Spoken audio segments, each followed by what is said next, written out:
Hey, it's Rick, Lamps Pest Solutions. This is my very first time doing a Facebook Live, and I don't know if anybody's going to pay attention or I'll just be ignored. So anyways, I'm up in an attic here in Lexington, and there's some rodent issues going on. And I had someone ask me the other day how to set a trap. And I thought, well, that's a really common how to set a trap. So I thought, well, let me just give a little Facebook Live tutorial about it. Right now I actually have a rat trap. You can tell because it's a lot bigger.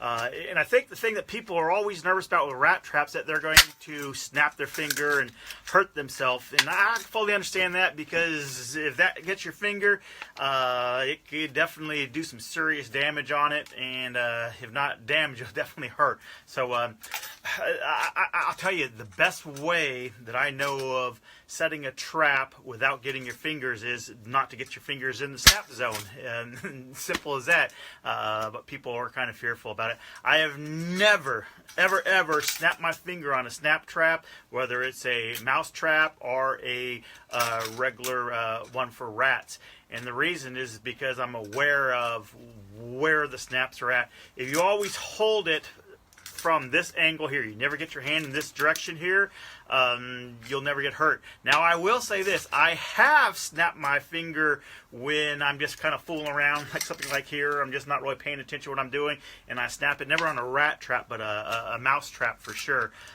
This is what we call the Victor Pro. This is what I use.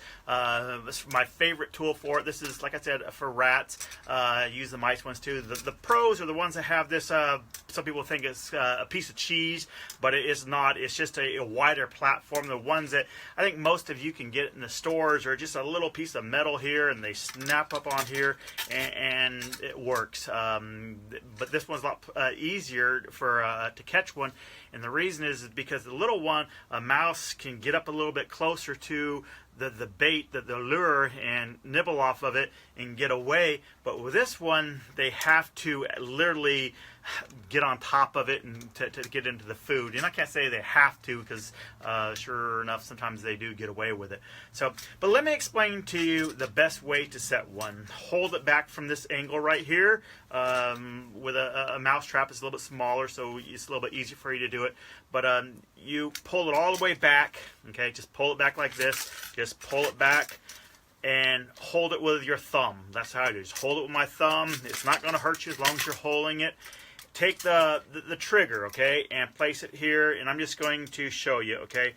Pull it up a little bit and just barely holding your thumb here the whole time, so you're maintaining control of it, and let go, and it's set. It's not going to hurt you. You can hold it here, you can hit it here as long as you want to, and you're not going to get your finger snapped as long as you don't put your finger in this side over here. You put it over here, it's a possibility of getting snapped. So this is what I suggest you do, to actually put some bait on it, okay?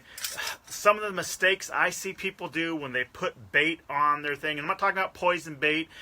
First is a selection of the proper bait, okay?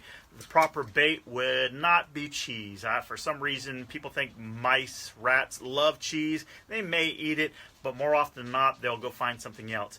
The best thing that you can do, something that's going to attract them more, is whatever they're eating. Okay, so let's see let's say they're going into your pet's food and giving some dog food, get a little dog food, and they're chomping on that. That's the very best bait that you can use. So what I suggest you do is get a little of that bait and put just a little, there's like a little pocket right in here. You can put that on this little pocket, just a little bit. Now, you're not trying to feed them, okay? That's one of the biggest things I see. People try to feed them, think, more is better. No, more is not better. Less is better. You just want them to, what's this? And they get curious, and then they have to work harder. They can get a little nibbles off of it without setting the trap off. There's a lot, but if there's just a little bit, just a little bit, it will make them work for it harder, and they'll get into it and trigger off and snap, and they're gone. So that's what I suggest. Put just a little bit down, just a little bit in that little trap, or the regular version that you have. There's still just a little bit there. Put there. Some other things that you can use. Chocolate. They like chocolate. Once again, just a little bit. Maybe get a little bit of Hershey's chocolate. Put a little bit of Hershey's chocolate on there. Let's say they're going into your bread. They're getting your bread. Put a little bit of piece of bread on there. Sometimes what you can do is put a Slim Jim. They like Slim Jim. Sometimes different vegetables. They can eat vegetables. Rats more often than not. So this is what I do. I don't use those things. Something I can't say I never do. Oh, peanut butter. Peanut butter. They love peanut butter. Even better yet, Nutella. Is that what's called? Nutella. They absolutely love Nutella.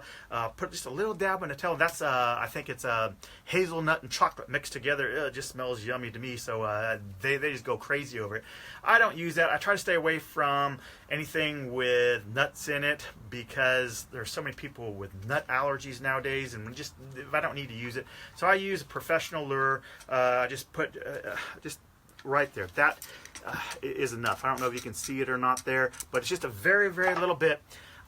I take it here, set it here, take my fingers, never go past the springs. You don't go past the springs, you're safe. You go past here, put your finger here as you're trying to work your way up in here, and bam, it's like, oh, I got my finger in the way, and you're crying, and kids are crying, everything's chaotic. But if you get your hands the far side of the springs, pull it, put your thumb here, get your trigger, put it here. Mine, there's a soft and a firm setting. I always try to, depends on the setting, most of it's going to be in the firm. Remember, my thumb's still right here, holding tight. Put it here and right there, okay? So this trap is ready to go. Part of the problem I see where people putting traps out, when they're all set properly, they will stick them in crazy spots, okay? They will put them right in the middle of the floor because they said, oh, I saw a mouse or a rat right in the middle of the room. Well, you know what? Yeah, they might be there, but there's better places for it. Right up against a wall. This happens to be a hot water heater in this attic. I put it right up against there. If it was down on the ground, rodents like to follow lines. Lines would be a wall. It might be a bookshelf. It might be a bed. It could be whatever it might be. I place it right up against the wall like this. Sometimes I'll place two.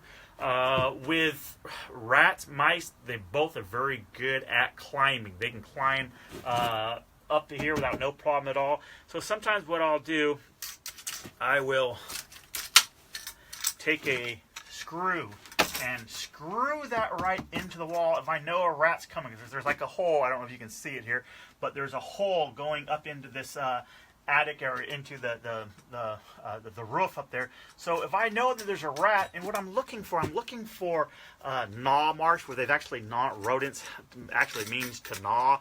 They have their teeth. They're constantly growing. So to keep those trimmed and sharp, they're constantly gnawing on things. So wires they're gnawing on. You can see different things like that. But what I'm looking for gnaw marks. I'm looking for what we call rub marks. Rub marks are their body excreting oil. If they're in a place and they go a long ways, it takes a little bit more training and getting used to what they look like. But you can see, especially in a heavily traveled area, you can actually see the trails where they're going from the grease rubbing off on it, called rub marks. Obviously, I guess not obviously. I think it's obvious, but if you don't know about it, you just don't know about it. So what I would also suggest you do is use your flashlight. Look around, looking for rodent droppings. Rat droppings are going to be big. There's roof rats and there's Norway rats, two different types of rats. Both can be up, both can be down, but that's a whole other story. Both will work with these type of things. Different foods are better than other things. Different placement is different like that. But give me a call. I'll be glad to answer any questions that you might have. But I think that's it. So that's about wrapping up today's lesson, how to set a snap trap to avoid your fingers getting snapped. Always hold behind the springs, pull that up, hold it with your thumb, put it here, set it, get it so it's firm on there, and I can't get it now. There, I try to get, there you go. And take your finger, thumbs off of it, it's ready to go. Now remember, now this is really important, okay, and I want you to pay attention here. These are very dangerous to little fingers. It's going to hurt your finger, might break it, but think about a little child that's fooling around with it, doesn't know what's going on, and they set it off and snap. That could do some serious damage, blood, stuff coming out, because it's very powerful. It's designed to kill a rat, okay? A rat's pretty chunky. A little finger's pretty small with bones and stuff into it. So when you place these things, don't put it somewhere where it's really obvious that a kid can come and finger it. What you might do is get down low, look, okay, now where is a little kid going to be at? Where's your little son? Where's your grandson? Where's your granddaughter going to be at? Where could they possibly get it? And put it behind a refrigerator. Pull that refrigerator out, put it there, because they're not going to be able to get behind there. Think, can this little kid actually get their finger stuck on it? If they can, don't place it there. That's just not a very wise thing to do. You might need to come up in the attic. Very few people do. And when you're placing it in the attic, remember, people get up in the attics and they do things, so place it in areas where it's kind of visible. You're not going to reach your hand behind a box and, you get the point, okay? Use your head that God gave you. Think, where can these things hurt somebody at, and avoid placing them there. This should always go up against there. Sometimes you might do with it, put a couple out. Now listen, for a mouse infestation, don't put 1 or 2. I'd put probably somewhere between 10 and 20 on a small infestation, more on a larger infestation. If you think there's 1 mouse, you can pretty much count on there's going to be more than that. They just amaze you. Rats are the same way. I'll probably put 10 to 12 rats out. Something you need to do, check them every so often, every 2 or 3 days. Don't fiddle with them, just check them. And if you're still seeing nothing there, you might try to change the food up a little bit. You might even do this. You might what we call pre-bait them, where you just leave them so they're not armed. Nothing's going to hurt you.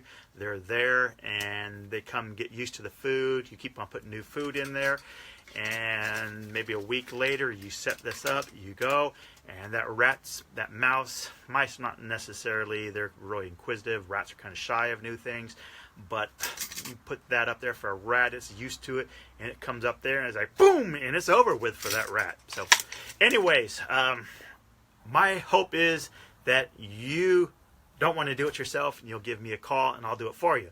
But if not, don't hesitate to give me a call. I don't mind walking you through some steps how to take care of your rodents in your house. We take care of all of Richland and Lexington counties in South Carolina. And if you have questions, don't hesitate to give me a call. And I wish you guys a Merry Christmas now. Bye.